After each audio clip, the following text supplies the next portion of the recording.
the relation between India and Tibet has always been spiritual, not politics, not economics. Thousands of years back. I am not saying this because now I am living here. Gautama Buddha, is he Indian or Tibetan? Indian, right? So the people who wholeheartedly follow the Buddha's teaching, who preserved it, the entire teaching of the Buddha is Tibetans when it is lost in India, more or less. So we brought it back to you. It's your culture. Number 2. Number 3, when Tibet was invaded by China, India had just gained independence and not very well prepared for fighting. But whatever be the reason, we were not strong enough to tell the truth, tell the justice. And then China came, captured Tibet. Who lost it? Tibet, of course, lost the country. But before Tibet was taken by China, between the Tibetan and Indian border, you don't have to put even a single person. I'm sure you know it. Now how many thousands of armies are there on the border? It is because of not supporting the truth at that time, be it India or be it any other country. So the point that I'm making is, yes, you need to talk to all the country, not just Tibet, and especially India. I mean, in that case, actually India should not face any problem because India is a non-aligned country, supposed to be. So you follow truth, you follow justice, and don't sell your country for just money. Today the unfortunate thing is all the countries are ready to sell everything if the money is forthcoming, if they are able to do business. The result will be total devastation, I am telling you. Right? So therefore, we are not saying that India should be pro-Tibet and anti-China. We are not saying that. We are saying, please be pro-justice. And I believe that India follows justice. And if that is not there, then you have no culture. Any country thereby. That's why in many of my talks, I tell my Indian friends, India's main strength should be in soft power, not hard power. Hard power, power of gun, power of military is also a necessity. I understand that because of your troubling neighbors. You have to really become strong. That is true. But your main power should be shown in the soft power, power of culture, power of gentleness, power of yoga. No other country has this. So because of this, His Holiness the Dalai Lama is these days working very hard to re-strengthen the ancient Indian tradition. So that I think is very, very crucial to understand. Because today you ignore, okay, because China is powerful, you can do some business. But I am telling you the truth, we have lived with the Chinese for so long, we know them.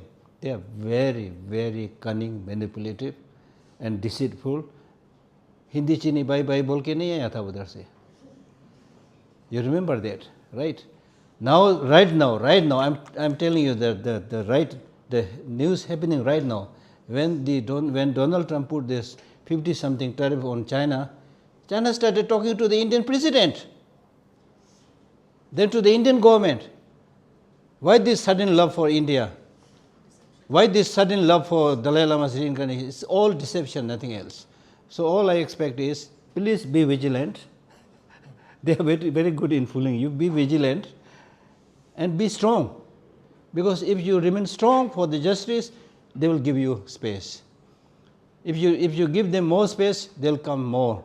You see all the neighboring countries, how much lands in Bhutan or Nepal they have already grabbed. So that is China. That is communist China. So that is what I want to say. The difference between the work style in China and in India. India is a democratic country. You can't just follow the people with a gun and say, finish this bridge in 2 nights. China does that. That's why it looks like China is flourishing, China is working, but niche se sara khokhla hai wahan.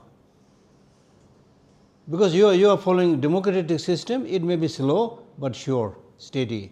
Of course, we need to work a little bit more actively, but otherwise we are going on the right path. So for the long run, we are on the right path. China for the short time, because there is a dictator, sitting there, and then the general's armies, they are sitting there. Unless you do it, you will be fired or killed, whatever, disappeared. I am not just making it up. I know this. I have the accounts of all those happenings. So therefore, it seems to be a function, but because it is what they are doing is against the law of nature, it is 100% sure it's only a matter of time they will collapse. I don't need to tell the inside story. I am sure you know it. So therefore, there is no stability which they are talking so much. In the long run, yes, it is very dangerous game they are playing. The word they use is Sinicization.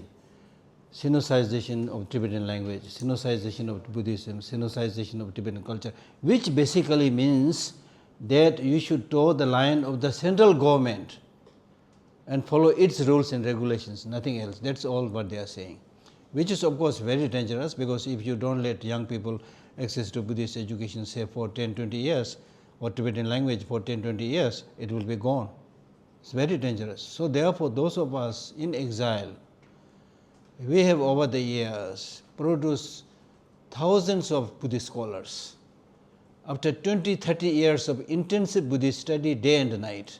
So they are not going to make Buddhists disappear like that, because we have the knowledge. And because of this recognition, that today we are holding every year dialogue between top Buddhist scholars and scientists, almost every year. The next one is in Dharamsala in October. So that means the scientists, the thinking scientists, they know that Buddhism is not just any kind of mythology or religious having no depth and no vastness. So they know there is so much to learn from the Indian tradition and from the Buddhist tradition. So therefore, it is not going to die like that. But of course, it will, they can give a big setback in Tibet itself, but it is not going to die like that.